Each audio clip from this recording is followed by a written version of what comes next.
荷蘭籍的郵輪昂德阿斯號爆出漢他病毒疫情，當地時間初10時已經佇咧西班牙的港口拍定，會慢慢來撤離乘客。因若目前病例是暫時無閣增加，不過世界衛生組織是表示講，船頂所有的人攏是高風險接觸者，就要接受42天的健康監測。真大郵輪慢慢駛入西班牙的格拉納迪利亞港落地停靠，附近也有警用巡航艇受到高度關注。因為面對漢他病毒威脅的荷蘭籍郵輪紅地亞斯號正式開始疏散乘客。隨着疏散工作推進，已經當看到船頂乘客掛喙罨，徛佇溫暖邊觀望。港口邊也出現穿規套防護衫的警官甲軍人。西班牙衛生部門表示，這場撤離行動會繼續到白。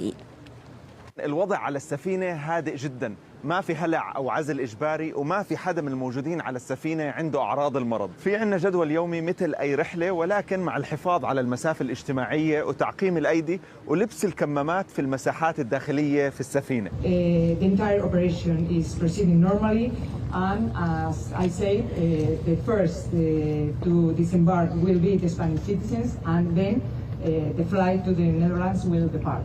煩惱引起民眾驚嚇，西班牙當局也強調，死者的行李甲遺體並未落船，立時繼續去荷蘭，按照國際協議消毒加處理。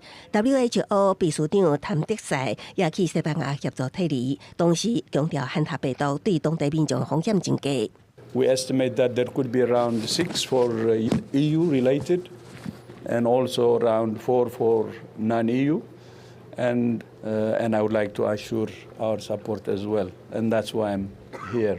根據 WHO 上新資訊，到七八紅地亞斯號有大約150人，其中8件正價技術疲累，3位乘客不幸死亡，目前暫時無新增加其他案例。不過，所有人員將一律看作高風險接觸者，監控42日。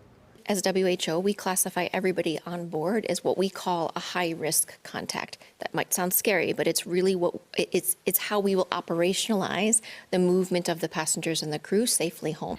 各國也出動醫療專機接回國民，包括西班牙乘客會在馬德里一間軍醫院接受隔離。美國 CDC 也有計將接回美國乘客安置在內布拉斯加州隔離中心收治，也有英國公民有計在阿羅貢分娩院接受隔離。